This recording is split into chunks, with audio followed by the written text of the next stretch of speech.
10년 며느리의 이름이 족보에서 지워졌습니다. 그날 마을은 박수를 쳤습니다. 자식도 못 낳은 죄인이 무슨 며느리냐. 대문 앞에 선 것은 상복이 아니라 비단 꽃가마였습니다. 아이들까지 따라 뛰며 웃었습니다. 가마문이 닫히기 직전 시어머니의 손이 떨리고 있었습니다. 무슨 일이 있어도 혼자 열어보아라. 그 꽃가마가 쫓겨나는 길이었는지 살려보내는 길이었는지 아무도 몰랐습니다. 사흘째 되던 날 대문이 열렸습니다. 마당 한가운데 몽둥이가 내려옵니다. 살이 울리고 숨이 멎고 그리고 명주 버선 하나가 돌바닥 위에 떨어집니다. 하얀 것 위로 붉은 것이 번집니다. 아무도 움직이지 못했습니다. 그 버선은 누구의 것이었을까요? 그날 누가 진짜 죄인이었을까요? 지금부터 그 피 묻은 버선의 이야기를 들려드리겠습니다. 야담학교를 찾아주신 모든 사람은 항상 행복한 일만 생기기를 기도하겠습니다. 지금 구독하시면 모든 이야기를 놓치지 않고 즐기실 수 있습니다. 그럼 오늘의 이야기로 들어가겠습니다. 어머니 10년을 종처럼 부려먹더니 이제 와서 소박이라니요. 그것도 이 매서운 한겨울에요. 10년 무자식 죄인으로 살던 금이가 눈물로 보찜을 쌉니다. 켜켜이 쌓인 서러움이 손끝까지 차올랐지만 그녀는 소리내어 울지 않았습니다. 그것조차 사치라는 것을 오래전에 배웠기 때문입니다. 그런데 호랑이 시어머니 윤씨 부인이 내린 명은 뜻밖에도 비단 꽃가마였습니다. 죄인에게 꽃가마라니. 쫓겨나는 걸 알게 되자 사람들은 박수를 치고 아이들은 조롱하듯 가마 주위를 빙빙 돌았습니다. 마을 어른들은 담장 너머로 고개를 내밀며 수군거렸고 그 눈빛이 어딘가 기이했습니다. 내쫓는 사람의 눈이 아니었습니다. 그렇다고 살리려는 사람의 눈도 아니었습니다. 알 수 없는 무언가가 그 눈동자 속에 고여 있었습니다.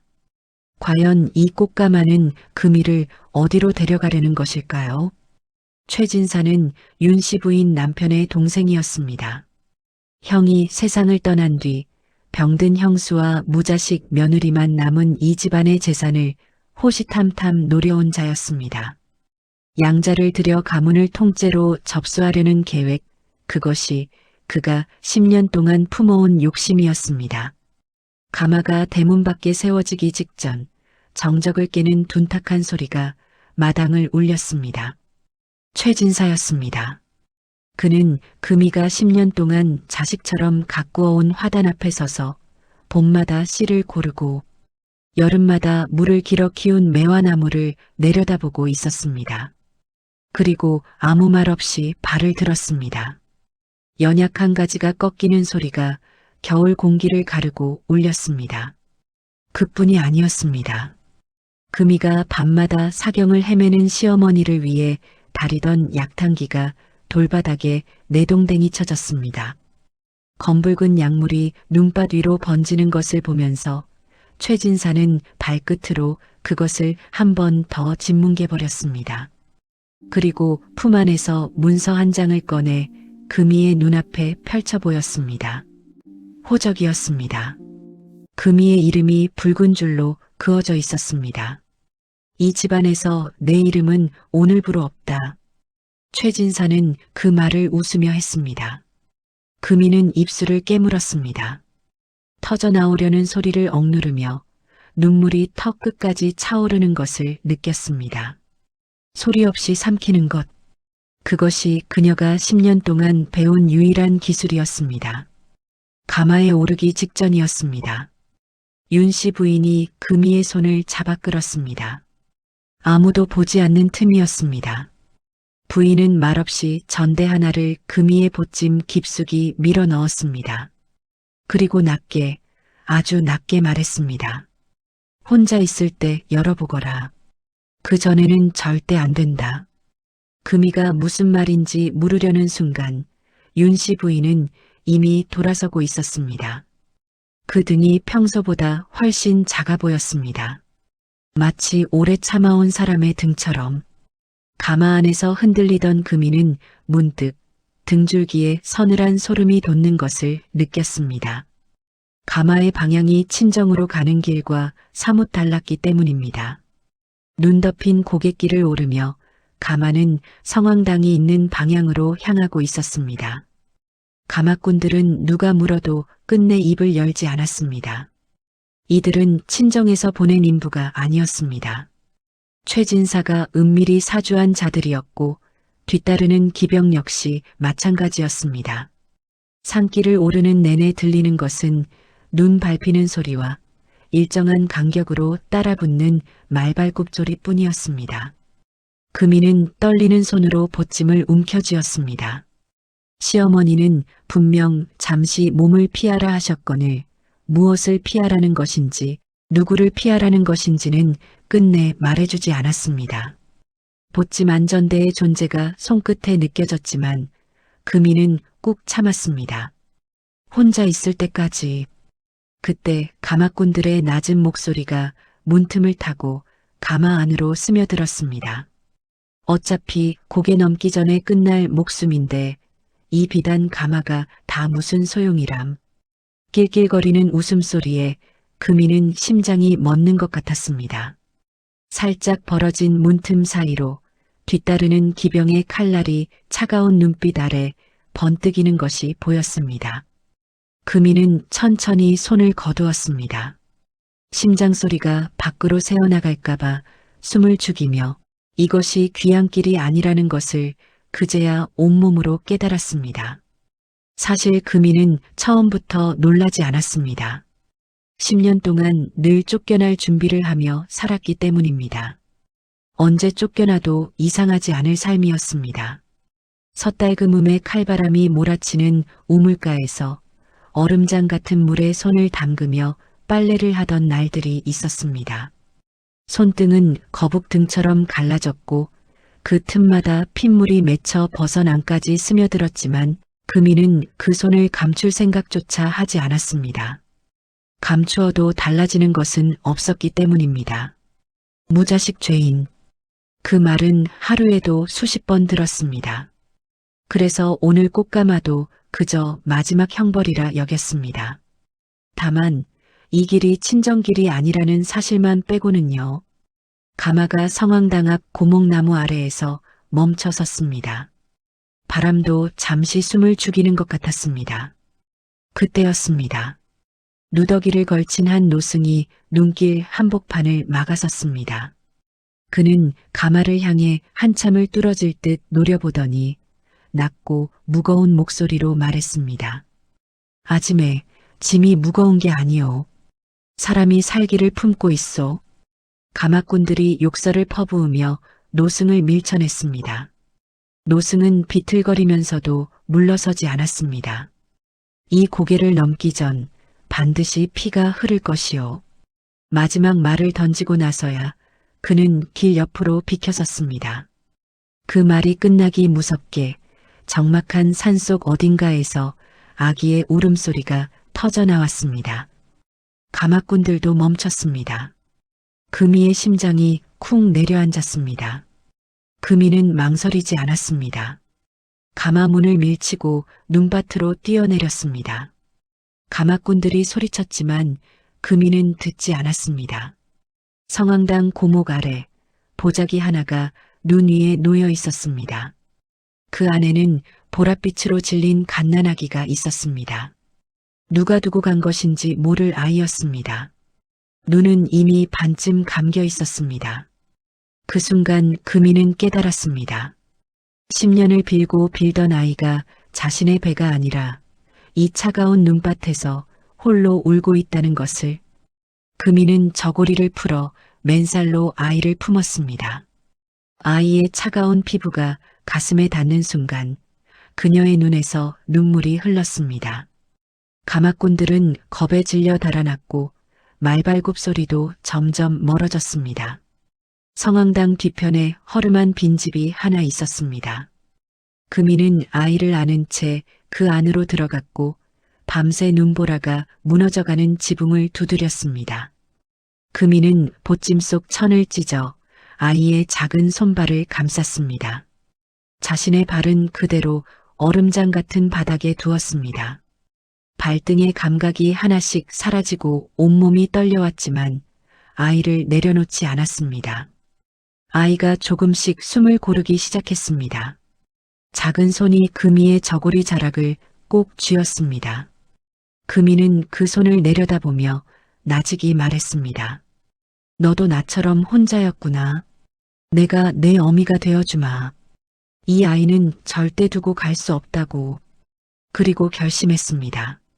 그날 밤 금이는 친정으로 가지 않았습니다. 아기를 등에 업은 채 되돌아섰습니다. 발이 먼저였습니다. 이유는 나중이었습니다. 시댁 대문 앞에는 횃불이 타오르고 있었습니다.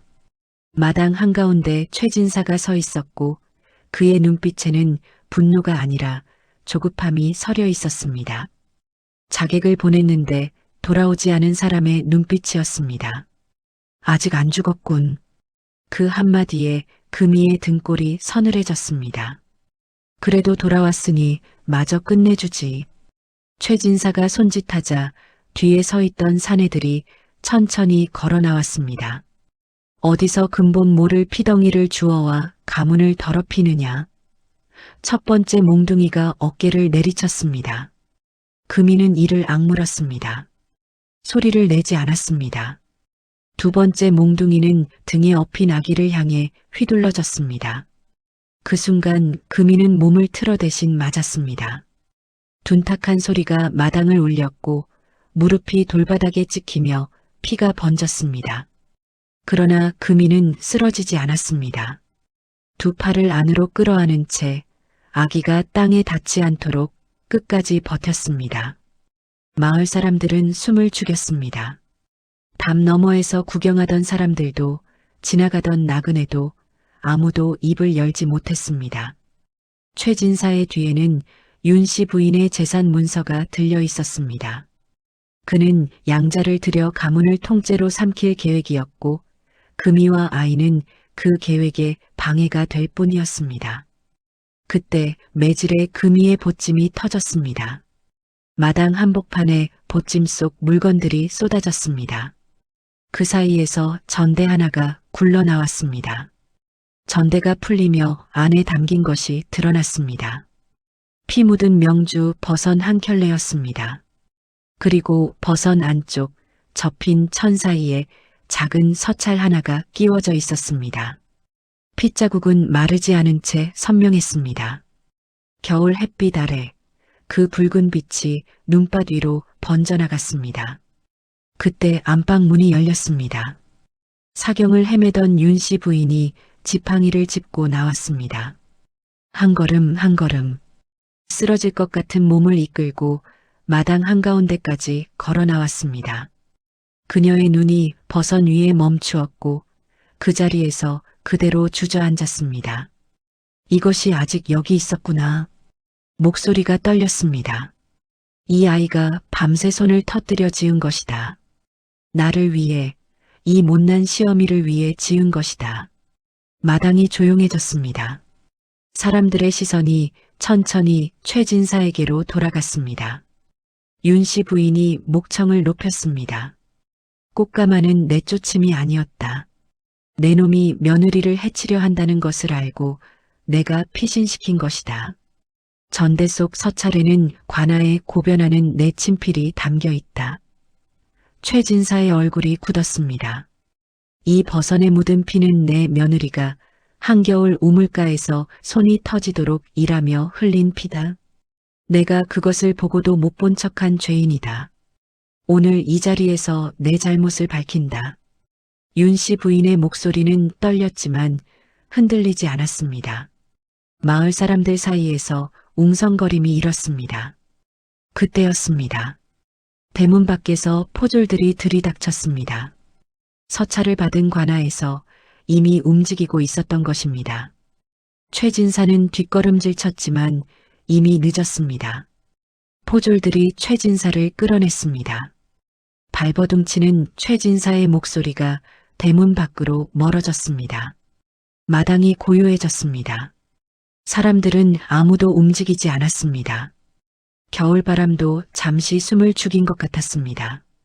윤 씨 부인이 천천히 금이 쪽으로 걸어왔습니다. 지팡이 소리가 돌바닥 위에서 또각또각 울렸습니다. 금이는 무릎을 꿇은 채 고개를 들지 못했습니다. 피가 번진 돌바닥이 눈앞에 있었습니다. 등에 업힌 아이는 조용했습니다. 윤 씨 부인이 금이의 앞에 멈춰 섰습니다. 한참이 지났습니다. 그리고 부인의 손이 천천히 내려왔습니다. 금이의 머리 위에 그 손이 얹혔습니다. 떨리는 손이었습니다. 금이야, 미안하다. 아가. 10년 만에 처음으로 이름을 불러주는 소리였습니다. 금이의 어깨가 흔들렸습니다. 소리도 없이 흔들렸습니다.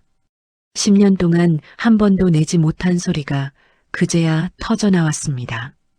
윤 씨 부인은 아무 말도 하지 않았습니다.